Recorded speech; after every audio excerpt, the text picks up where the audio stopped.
Hi there, it's Dylan from Lauder Terrain, and I'd like to talk to you today about how we actually make our miniature terrain for our small company. At the moment, we've got one terrain set out, which is called a World Devoured. It's alien-themed terrain, and initially we had original pieces that were 3D printed with a resin printer. Once we had those pieces, we then used them to create molds like this. This is the mold for the pyramid set.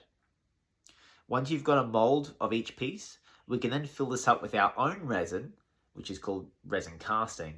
Once it's dried, we then pull it out, and now we've got a piece that's almost perfect. We do a bit of cleaning up beforehand to make sure there's no straggly bits that look out of place.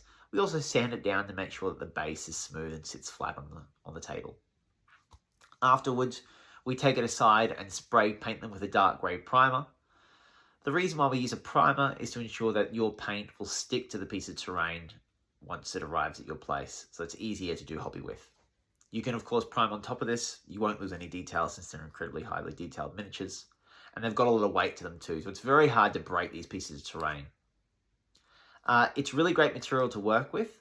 I also do like FDM printing and resin printing in general, but at the moment we find resin cast is the best for us in our current situation. Again, it's really great material, very heavy, very strong, very durable, and great to paint on. Thank you so much for listening, and I look forward to talking with you in future. Cheers.